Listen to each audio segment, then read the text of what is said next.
everyone. Welcome to the Fall into DigCit Week Live Summit. We're in session number 3 with Jessica Zepik. I am so excited for her session today because it's all about selecting the best out of all those tech tools and platforms we have out there. Jessica is a Keep Indiana Learning digital learning coach. And as a learning architect for Keep Indiana Learning, I'm just thrilled to pieces to be able to work with her because she is the media and e-learning specialist up there in South Madison County Schools, East Elementary, Pendleton, Indiana, representing right now, right here live today with us. Now, Jessica told me that her favorite fall activity is camping. And I will tell you, even though I love to camp, I am not a cold weather camper. Jessica, are you even into it when it gets really cold at night? Yeah, I mean, we take our snow gear and sit around the fire and enjoy it. So You're a brave woman. You're a brave woman. Well, I'm going to let you take over here and get to sharing with us. Thank you so much, Jessica, for being with us today. All right, thank you. Welcome to creating and maintaining safe online spaces for your students. Lena did a great job introducing me, and I appreciate that. So excited to be a part of this summit with you today. So let's jump right into the why. Why do we need to think about keeping students safe while using educational technology? Well, as we know, the use of educational technology is a great opportunity that we give our students these days, but with that opportunity does come potential risk. And looking at this flow of how that can become a risk, basically educators utilize digital tools to collect data from and about students to inform decisions about assessment, health, behavior, and more. Students then create metadata, which tells companies what students access and how they interact with it. Then there are these third parties, companies and organizations who provide services and tools to schools, but aren't necessarily affiliated with schools. So you might ask, so how can this affect my students? Well, advertising profiles are created by companies collecting data, and targeted advertising can occur. These ads could lead to poor financial decisions and financial exploitation for non-consenting minors. There's the potential for identity theft, loss of intellectual property of our students, and future consequences that we may not have even thought about. So what can you do to maintain student privacy? The first step is to know the laws. And one law that I want to point out today is FERPA, which is the Family Educational Rights and Privacy Act of 1974, which protects the privacy of students' personally identifiable information. And this act applies to all educational institutions that receive federal funds. So basically, schools must protect that personally identifiable information from unauthorized disclosure. Schools need to evaluate the use of online tools on a case-by-case basis if FERPA-protected information is disclosed. And we need to remember that student information should not be shared with apps or websites without parent permission.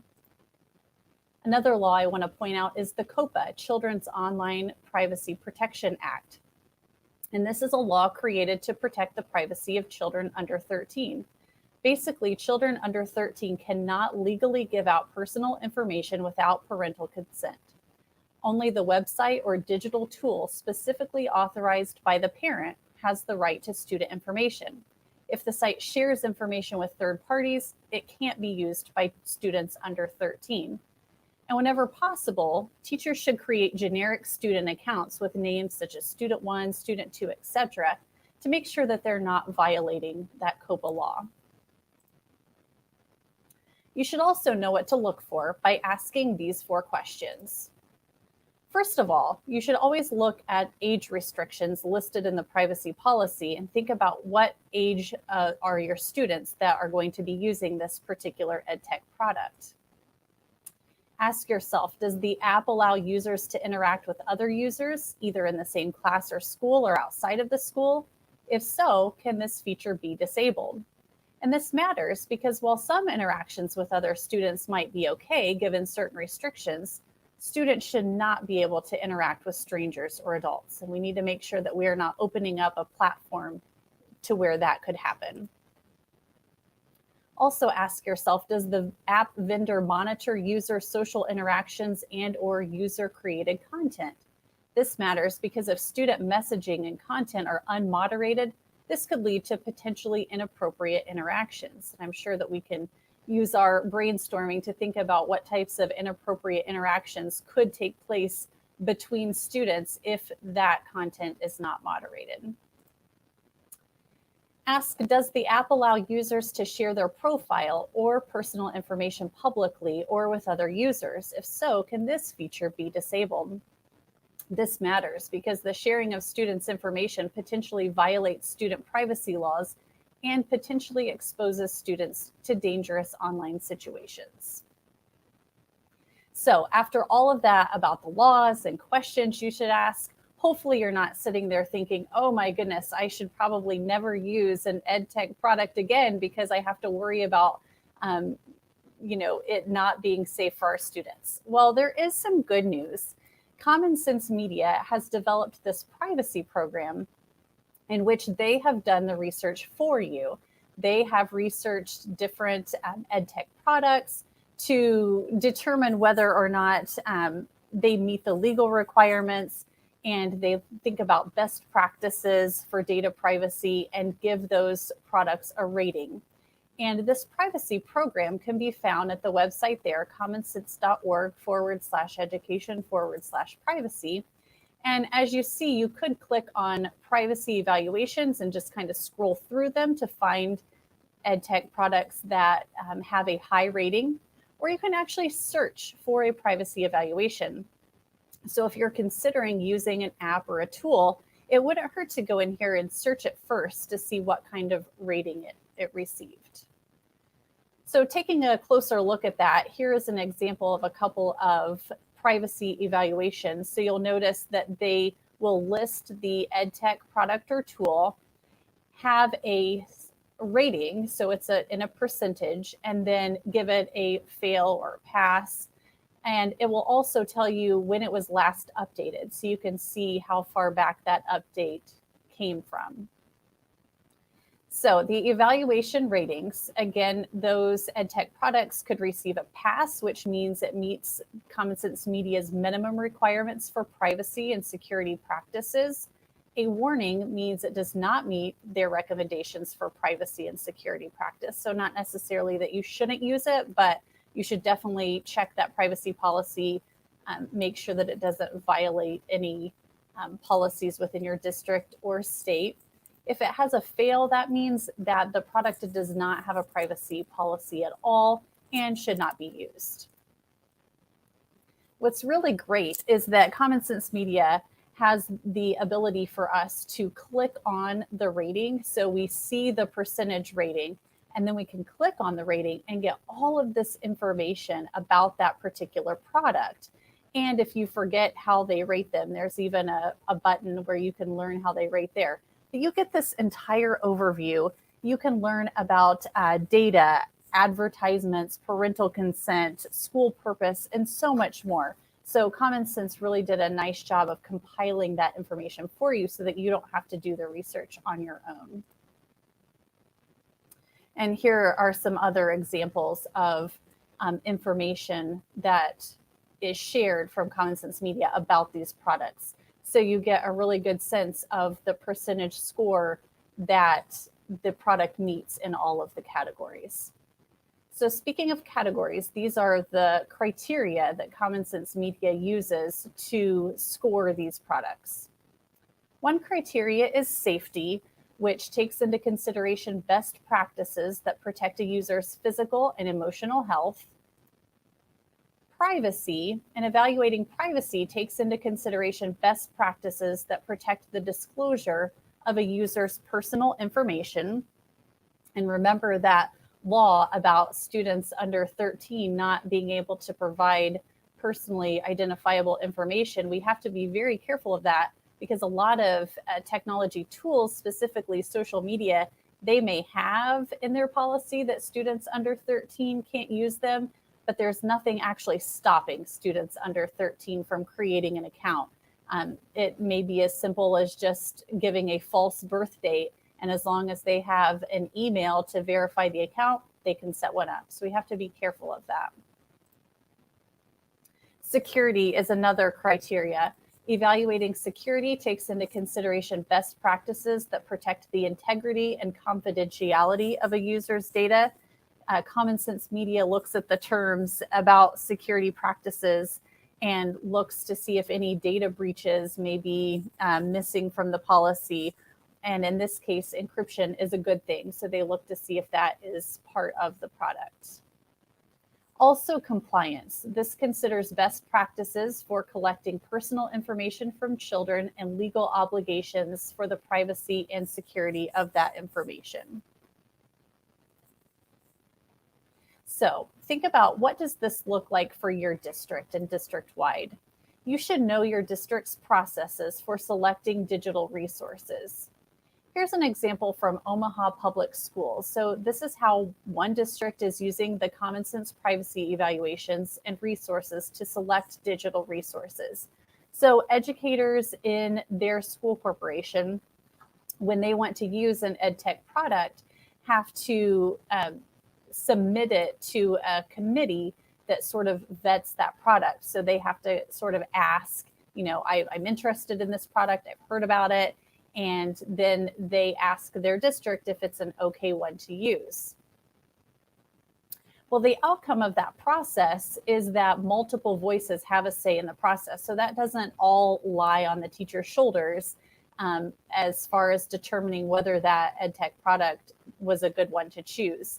The Privacy Review Committee and a Tech Standards Committee in that district both review and make decisions. There's transparency and communication about which resources are approved.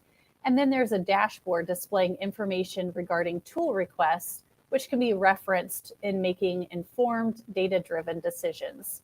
So that's not saying that that's something every district needs to use. Obviously, it's going to look very different in every district, but you should at least be informed about your district's policy on choosing educational resources when it comes to technology. Hey, what else can you do to ensure students are safe online? Teach digital citizenship, which hopefully this week we're doing a lot of. I love that there's an entire week dedicated to this.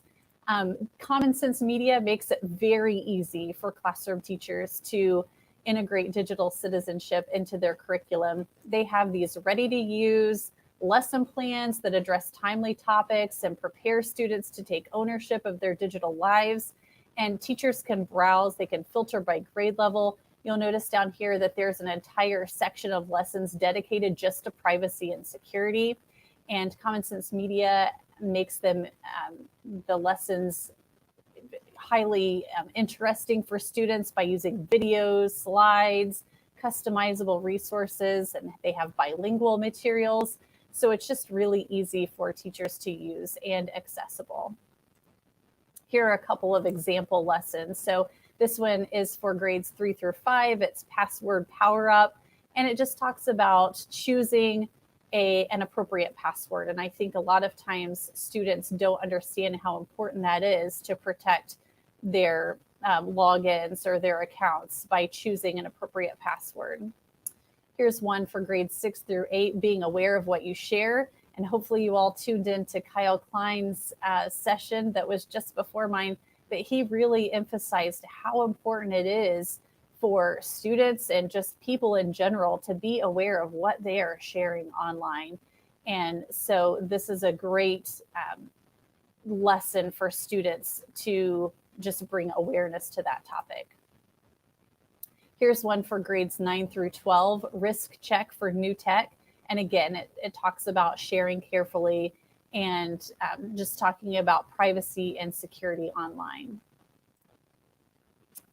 So professional development is another area that digital citizenship could be incorporated into, either in existing professional development opportunities in your district or just standalone. Be thinking about how could that be embedded just to not only teach teachers about good digital citizenship, but students as well. So be thinking about that. One idea is to even have lead teachers model good social media habits. And social media is becoming very popular in schools right now. Teachers using it for their classrooms, which I think there are a lot of positives to that, but also some things that we need to keep in mind when using social media as educators. So here are a couple of tips, social media do's and don'ts for teachers. One is to establish transparent policies. You should locate and review your school or district's social media guidelines. Use parental consent or opt-out forms. What you don't want to do is just start using social media in your classroom without having any guidelines in place. That would not be a good practice. Consider creating a separate account for professional use. So if you are using a class Twitter or class Facebook account, you probably don't want to intermix that in with your own personal posts. That's just not a good practice either. Explain to students how you'll be using social media. And I think that goes along with the parents as well, or the community, just have that message out there of why and how you'll be using it. Review the privacy settings on any personal social media accounts. Take an inventory of the sharing settings for your digital files and folders. Get photo editing tools for your phone or tablet to edit out sensitive information. So, that's an easy thing to do. We want to make sure that we're not displaying sensitive student or class information on walls, whiteboards, etc. So if you get that editing tool available, then you can sort of blur out things that you wouldn't want to post on social media. And I think this reviewing the privacy settings on personal social media accounts, that's extremely important too, because as educators, unfortunately, we are a little more in the spotlight than some other members of our community. So we want to make sure that we are not sharing our personal social media out there for everyone to see. Protect confidential information. Be mindful of social posts that feature or promote an educational product. Closely review any picture you share before posting. Look out for name tags and jerseys. And so often we, take a picture of some great learning that's happening in the classroom, and that's fantastic, but maybe we miss that there's a name tag clearly visible, or, perhaps we have a behavior chart or something in our classroom that we just would not want to post on social media. Turn off location services for your phone when taking pictures. Make sure you don't share students' faces or names without explicit parental consent, and don't use student names when naming files. Thank you so much for joining me today. If you would like to connect after this presentation, I have my email address there. You can find me on Twitter at Jessica Zepik. Thank you. Jessica, thank you so much. What an outstanding amount of information. So pocket-sized, perfectly snapshotted for this 20-minute quick stream on Digital Citizenship Week. But absolutely some killer information there. I was reading the comments as you were presenting, and they were talking about how sometimes teachers are afraid to do some things. And so just knowing what to do and some good, clear advice on what not to do can really take away some of that fear in using digital tools, and how embedding digital citizenship across the content areas is so important. It's not just a week, and it's not one more thing. It's just part of how we do business. And I think that is so powerful. Such great information. Thank you, Jessica, so much.